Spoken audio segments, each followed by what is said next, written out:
Happy New Year. This episode is a vibe.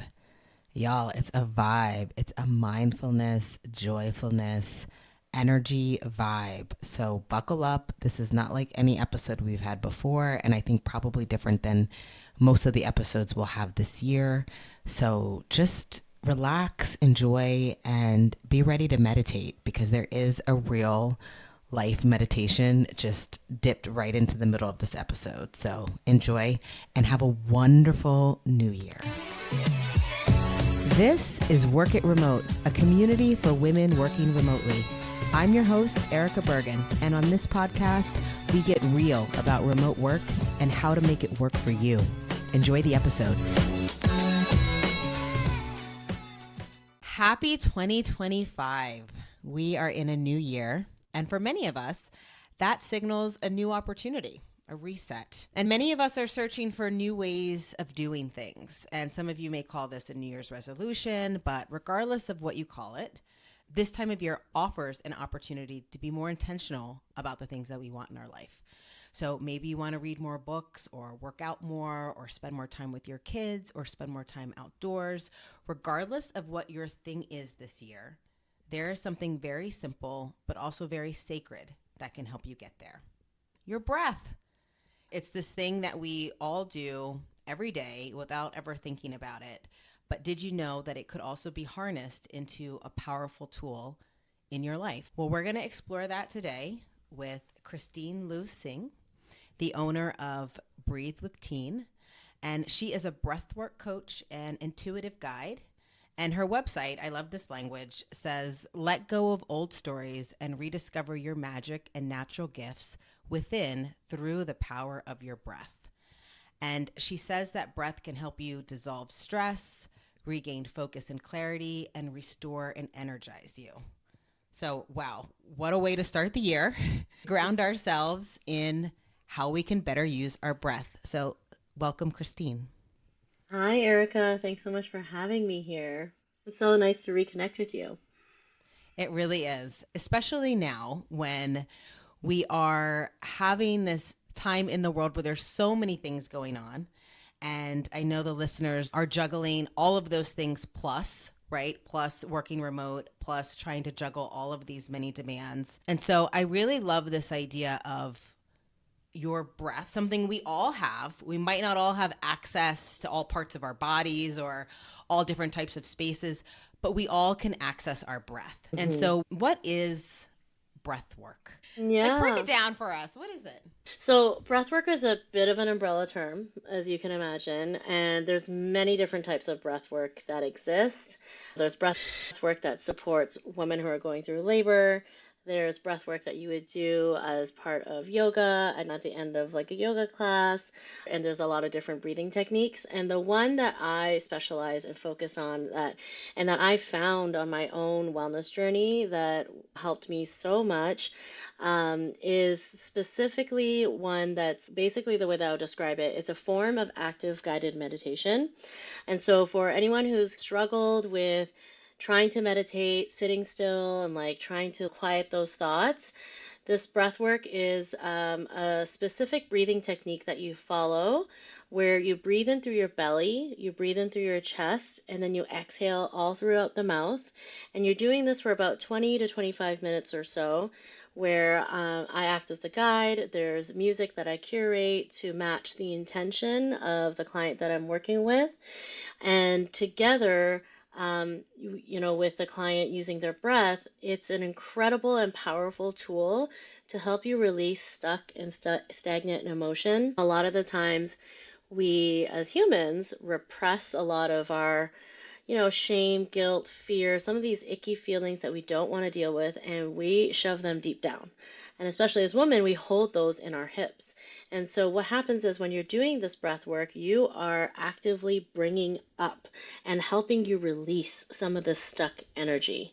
And our bodies are really intelligent. Maybe it's something that you've consciously processed in your mind, but maybe it's an old story or an old memory that has happened a long time ago. This breathwork has a way of helping you bring it up and helping you release it. And people have talked about how one breathwork session can equate to like years of talk therapy. And so I discovered this tool when I was really burnt out in my corporate career, and I was looking to meditation as a way of managing my own stress and anxiety. And I discovered breathwork. And I thought, okay, we're just going to sit here and breathe. I can do that. And actually, it was a full body experience. I had tingles, I felt hot, I felt cold. I was brought back to, again, different stories and memories. It can really it has a way of helping you make connections with things. If you're struggling through a creative problem, for example, you need to find a solution, breathwork can help with that. Breathwork can help release, the repressed trauma. There's just so many incredible benefits. And for me, another thing that's really helped with too, it's almost like if you imagine you're peeling back the layers, peeling back like the layers of an onion of all the old stories that maybe someone said a comment to you years ago, and it then got ingrained in you as a belief. And now breathwork has a way of highlighting that and helping you release that.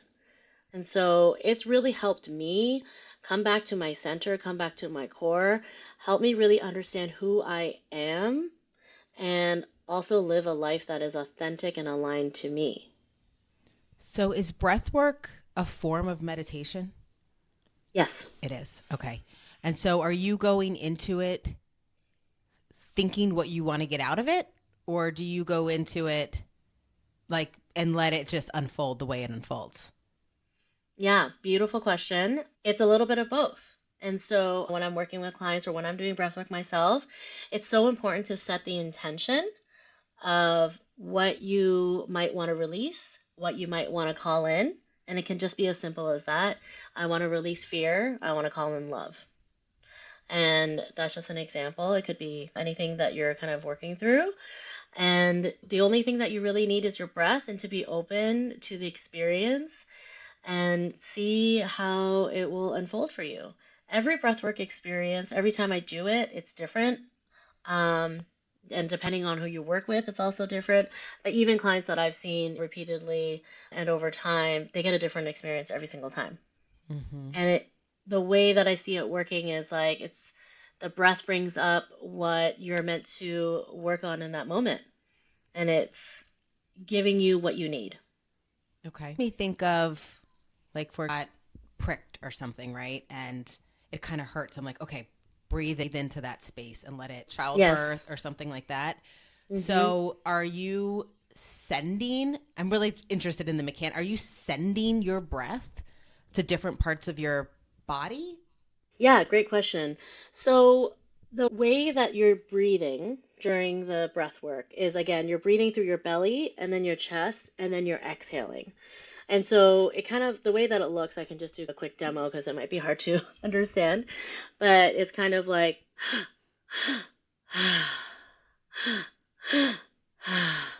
and so once you do that, even for a few minutes, you kind of get into a trance.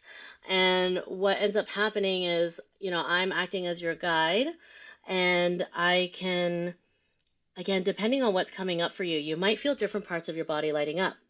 And so one of the prompts that I usually share is, let's check in with your body. Are there parts that are feeling tight, that are feeling tense? Let's see if we can breathe a little bit more love and TLC into these areas because our bodies are intelligent. And when we hurt, when we feel pain, I've dealt with chronic hives my whole life. Like when I break out in hives, it's our body sending us a message that something is not aligned. And so that's like a signal for us to explore further. And of course, one breathwork session is not going to solve everything. It can do a lot, but it might even just be something that let's say something lit up for you, like if it was your hips, for example, that might just be something for you to be aware of and have that acknowledgement. And that's an area that you can continue to work on or explore. The other part of what you do is intuitive guide. Can you Hmm. talk a little bit more about what that means and how that complements the breath work? Yeah, absolutely. Breathwork was really the first modality that I did my certification and training in. I also did meditation teacher training. I feel like I'm just kind of being guided to explore one thing from one thing to the next. I was pulling oracle cards, and then I was guided to learning Reiki and then also sound healing. And so I call myself an intuitive guide because when I'm working with people, I kind of use it's almost like these are all the tools in my toolbox, and I bring out whatever I feel like is needed in that moment to support the person that I'm working with. And as an intuitive guide, I also get messages and what I like to call downloads. So let's say if I'm working on somebody and I'm offering them a breathwork session where I weave in Reiki as well, or I'm just doing a Reiki session or just doing a sound healing session, I might receive a message of what that person needs. And it could either sound like a message, like I can hear it, or maybe it's like an inner knowing, or I sense it through my hands, because I'm using my hands and gently placing them on different parts of the body. And for me, I feel energy through heat. And so if I'm working with somebody, and maybe just to back up for a second on what Reiki is, in Mm-hmm. case the listener doesn't know, it's a very gentle healing modality where where I am working with the universal life force energy that exists all around us in plants, in trees, and in the elements. And I'm using my body as a clear vessel and sending out the energy through my hands, and then sending it out with the intention of love and healing.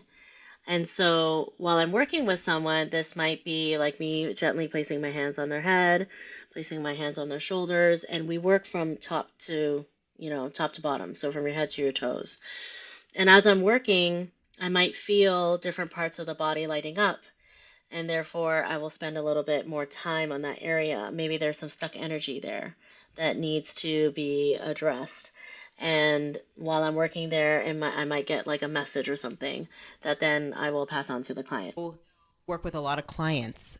What have you seen as being one of the challenges that women have kind of in this type of work or setting aside the time for it? Because I could see, right, like 30 minutes, like my workouts are 20 minutes right now, right? Because extra 10 minutes I spend stretching afterwards, starting to get my shower. Like, so the whole thing is 40 minutes, right? So I got 20 Yeah. minutes for the workout and then another 20 for like the stuff that goes around the workout happening, right? Mm-hmm. So imagine carving out the time can be a hurdle. So I'm curious Yes. if that's the case. And then what you would offer as a way to think about this in terms of how payoff or what can be incorporated into a real person's, not, I don't mean to say that in like a flippant way, but like into the schedule that people perceive to be much as it is. Mm-hmm. Yeah, of course. I mean, I'm a busy mom of two, and so I totally get it. And it's hard to even find 5 minutes to yourself, right? And so I've had to find a lot of creative ways, just speaking from my personal experience. And also, of course, I work with a lot of women who are leading very busy and very full lives. And so it can be very difficult to set aside like a half hour, an hour to a meditation practice. And I really find, and it depends on the person. It's such a personal thing. So one thing I will say with the breath work is you don't need to have half an hour dedicated to it. I mentioned the 20 to 25 minutes because that's usually like I would lead an hour-long session, and that's how long we're doing the breathing for. But there's a lot of warm up. There is a lot of talking and sharing before and afterwards. And so you could do breath work for like 5 to 7 minutes a day, and that's really all you need. And that is enough to wake your body up, to get your alertness on, to shift you from your sleeping state to your awake state, to help get those creative juices flowing. It's actually a very beautiful practice, and I am guilty of not doing that right now. But when I have, it has unlocked so much. So, really, it's just like 5 to 7 minutes of that active breathing. And let's say if you don't have even that amount of time, and it might not be, and I think another thing they have to be flexible with too, is the time of day, right? Like again, For myself as a parent, I wake up to usually the sound of one of my children waking up and crying for me. Yes. And so it's not like I have that beautiful morning routine where I can make my cup of coffee and I can write in my journal. I'm like, I wish, but usually it's me getting up, getting the kids ready, getting them to school, and then at like 9:30, 10 o'clock, that's when I have a quiet moment to myself. I do try to set aside the time first. I say quote unquote first thing in the morning, but I guess before I get start working and before my day really begins, because that's when you still have the ability to really set the intention of how your day is going to go. And so I really love the 5 minute journal. That's like a really incredible tool that I found, something that has stuck with me, and that I've been able to keep up with. And it's a really quick way to jot down, it's 5 minutes in the morning, 5 minutes at night, and it's what are three things that you're grateful for? What would make today great? And that's kind of a way of setting an intention for the day and then an affirmation. And at the end of the day, you get a chance to reflect on how your day went and something that you learned. And I have found that to be a really quick and easy way to check in with myself.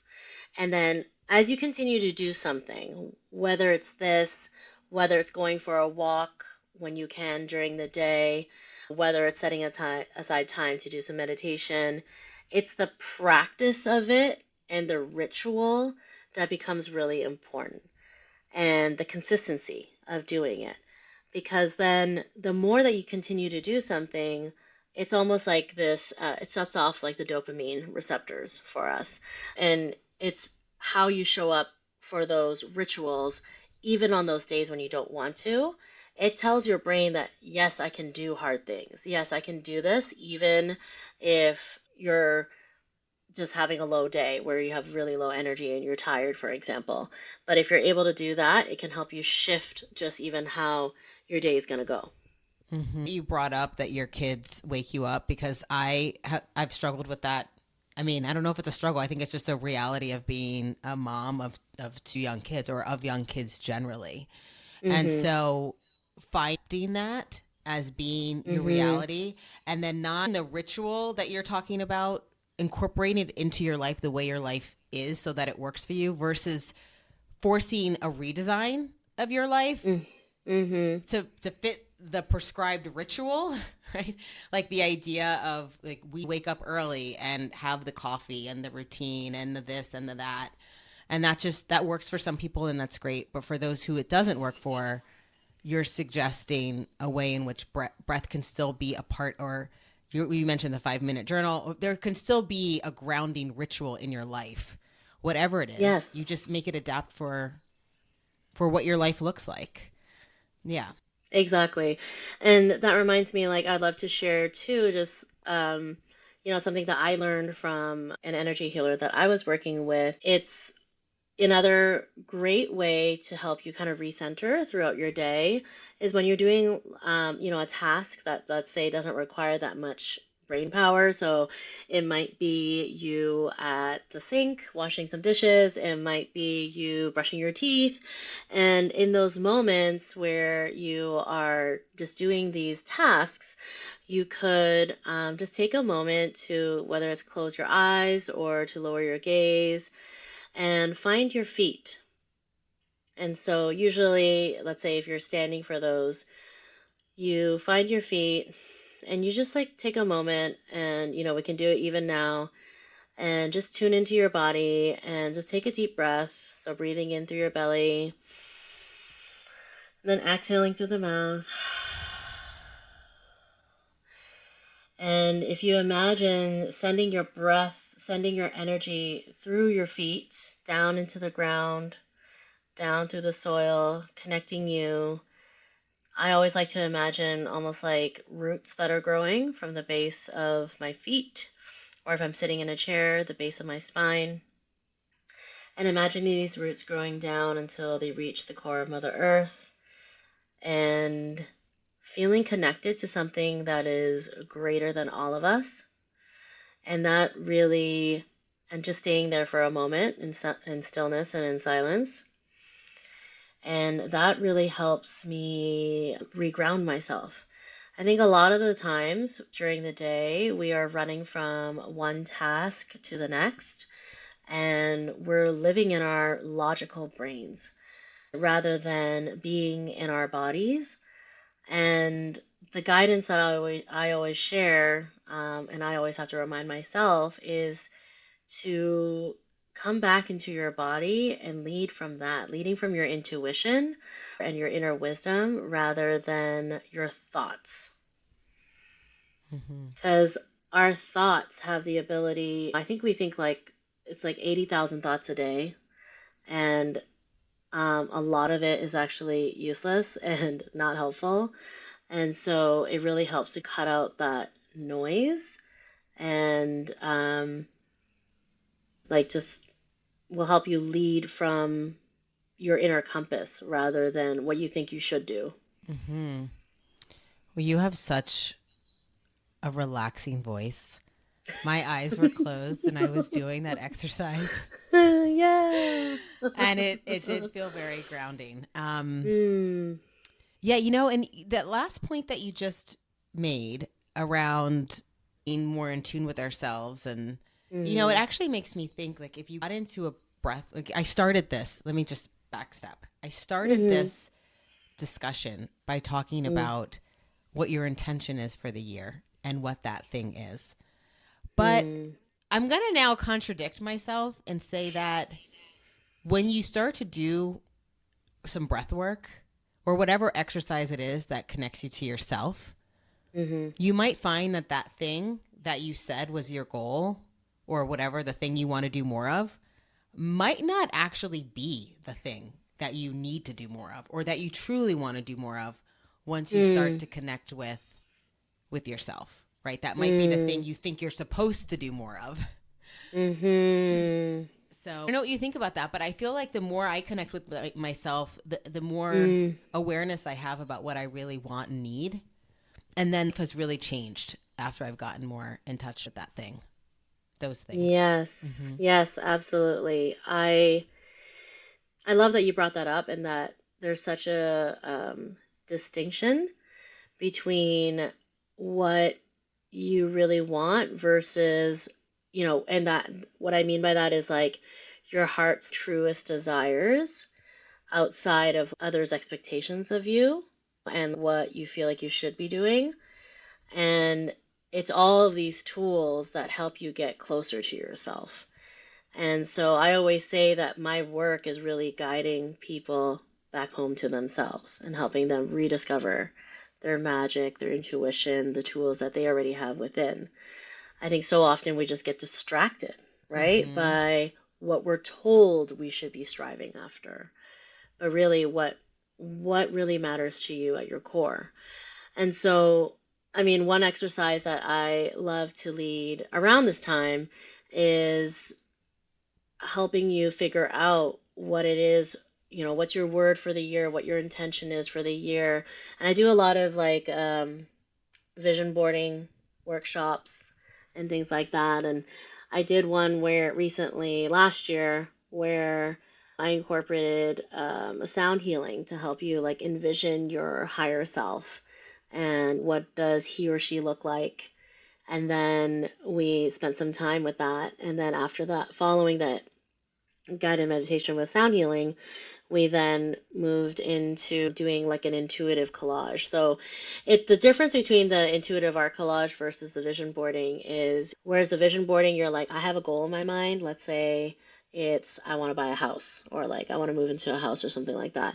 And then you pull pictures specific to that versus when you do the intuitive art collage, it's you're tuning into who you are as like who your future self is and you're letting that intuition guide you when you're flipping through the magazines and you're just pulling things out that are speaking to you versus like looking for pictures of houses. Mm-hmm. Does that make It sense? And does. then it kind of paints this picture, and you're like, whoa, I didn't even know that those were the things that I wanted. And I've done the vision boarding thing, I've done the intuitive art collage, and it all it's the law of attraction, right? I don't know if you've seen or the movie or the book, read the book, The Secret, but it's all Yeah, I about the remember law of that. attraction. And I started doing vision boards like probably 10 years ago, and it always still amazes me how it works. Yeah, I did one of those Yeah. after The Secret Yeah. came out. This was a long time ago. I threw a Yeah. party in my Yeah. apartment, like a lot of girlfriends, and we had a bunch of magazines and Mm-hmm. poster boards, and we did the vision boarding exercise. And it's crazy because a lot of those things did come to fruition for me on Yes. my vision board. So there's certainly, yeah, real power in putting it out there. Yeah. Yeah. Yeah. Talking about this, I'm thinking about how I've incorporated grounding into my own day because I have found that working remote can be sort of an exercise of confidence. Like you can Mm. being so isolated at times and having to communicate through screens, a lot of doubt can pop in through the day. And, Mm. you can really second guess yourself because you don't always see somebody's immediate reaction. You don't have the Mm. opportunity to bounce ideas off of somebody. And Mm. so you really just have to trust that Mm. it's that what you're putting out there into the work universe of email will be Mm. received the way that you intend it to. And then you just Mm. hope that you're working with people who are kind enough to give you feedback or to assume best intent even when you mess it up a little bit, right? Because you don't have Mm-hmm. that collaborative process before you put things out in the world all the time. And Mm-hmm. so there's a lot of doubt that can creep in, and doubt can drive you crazy because you can find yourself spinning and you can find yourself Mm-hmm. spending an exorbitant amount of time on the things that you shouldn't be because you're double checking the email and you're double checking Yep. this and that, right? And that can probably happen in any situation, but I have found myself over indexing in that Mm. in remote. And I've Mm. had to manage that. And I have gotten better at it over time. But I think when you find yourself in moments like that, or any of those moments where you just feel like, oh my gosh, the plumber's here making a ton of noise and the leaf blower's here and I've got a call coming up and I still, right? Those are all those moments where I have found it really helpful just to go, and just take Mm-hmm. that deep breath and just say, this is not Mm-hmm. going to end me. Let me just focus on the thing that's most important right now. And Mm-hmm. that's how I've been able to use breath. And I've started two Mm. practices that have worked well for me that have breath incorporated. The first is when I wake up in the morning, I say a prayer. Mm-hmm. And I've incorporated Mm. into my routine now, and a lot of it has to do with me building my own faith and relationship with God. But it also Mm. has just started my day with gratitude, Mm-hmm. and just saying I will rejoice in today. Like whatever gets thrown at me, I know that I Yeah. was built to handle it. And then Tim Ferriss has something that he has put out in the world through his books. And it's think of the one thing you need to do to be successful during the day. And Mm-hmm. during that same moment, I also think of what's the one thing that if I do that, and it could be a small thing or a big thing, but if I do that one Mm. thing, Mm-hmm. if I do this one Mm-hmm. thing, like it doesn't matter. The rest could be a Yeah. wash. I can consider today a job well done. So Mm. those two things have helped me. And then with my daughter, so my daughter's 6, and Mm-hmm. she's still learning how to regulate her emotions, and bedtime is a hard time for her, right? Because she's having to Mm-hmm. say goodbye to a day, and she's not always ready to say Oh. goodbye to a day. She still wants more Oh. time with mom, and she still wants more time to do this and So that. sweet. So we have incorporated breath into the end of her day, where or she Mm. goes to bed after her story, we do 3 big deep breaths. And Mm. then we do the good night hug, and that helps her. And I've noticed that when we don't do it, it's like she needs it. Mm. Like she comes finding me afterwards. It really does help her unwind. And I'll even find myself at the end of those 3 breaths going, I think I'm ready for bed now. It's like I've unwound a little Oh. bit during that. Yeah. So Yeah. it just speaks. I mean, Mm. I've done it in such a small way and not at all Yes. guided or coached, but even those little Mm. things have been really supportive for me. That is so beautiful. I think I'm gonna adopt that and bring it in with my daughter's bedtime. Please That's, do. yeah. Please do. Yeah.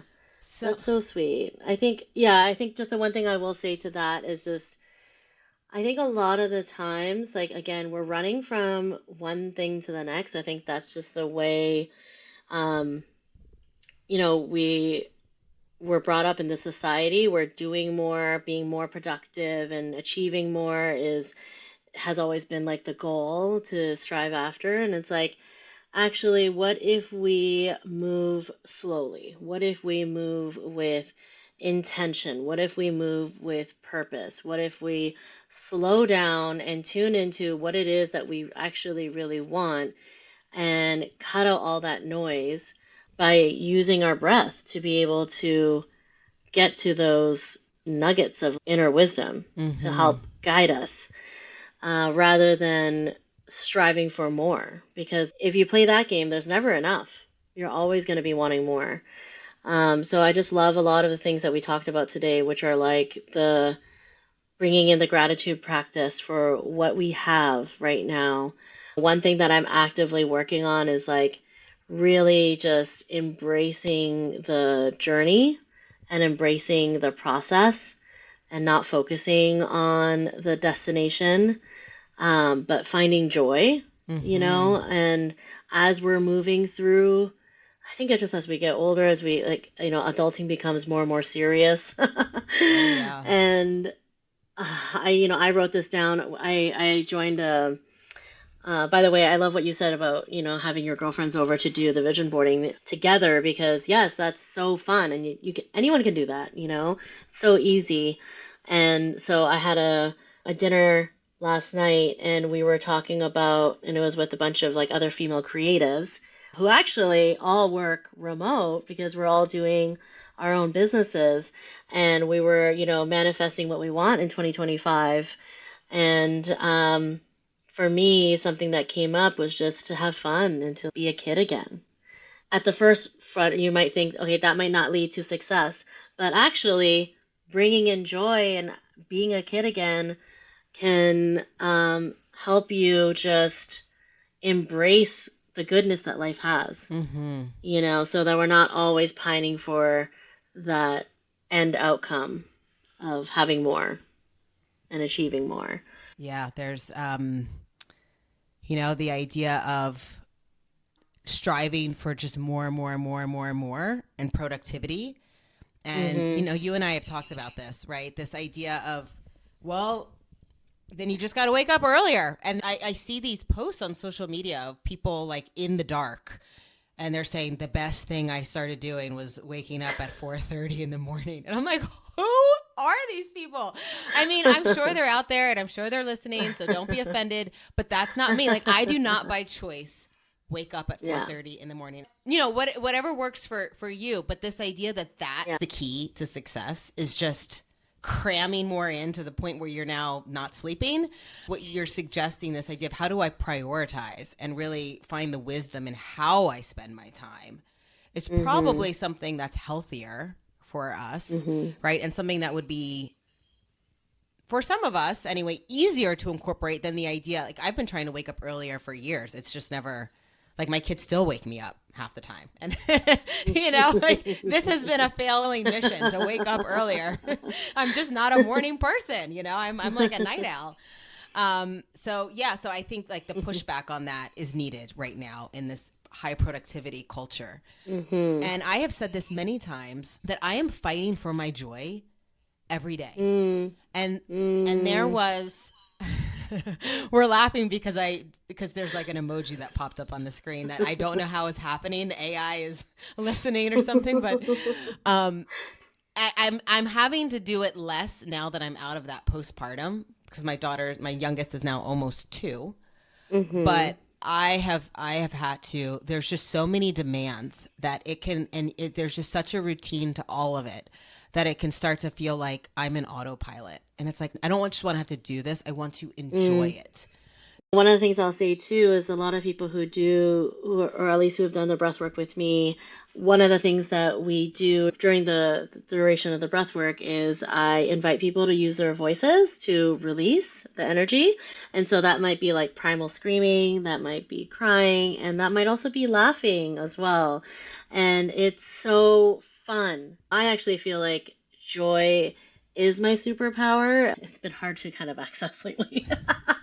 But when, like I'm tapped in and tuned in, like it is so powerful, and joy is contagious too, right? And so when we feed ourselves, when we nourish ourselves, when we release some of this energy, because that's all it is, right? Like everything is energy, but a lot of the times when we just hold on to like, and feel like, oh, life is difficult, things are really hard right now, and we're not moving it through our body, through things like breath work, through things like movement, like dancing, like stomping your feet on the ground, like pounding your pillows. Like, if we're not moving it, it's just going to stay, right? And it's going to come out as frustration, as anger, as a little bit more irritable, less patience, right?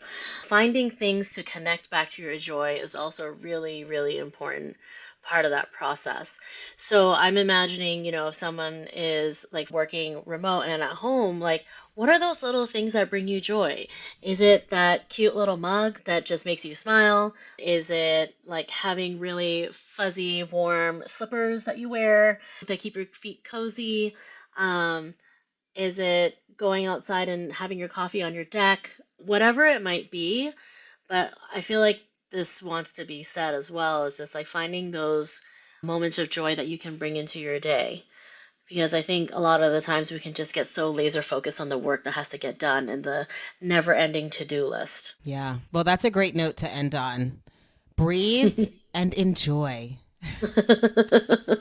Thanks for flowing with me, because I feel like we started Yeah. with breath, we ended with joy, but it all made sense, right? A great way to kick off the year. If you want to get in touch with Christine or learn more about her work, all of her details will be in the episode notes, and you can go to workitremote.com to learn more. Thank you. Beautiful. Thank you, Erika. Thank you, everyone.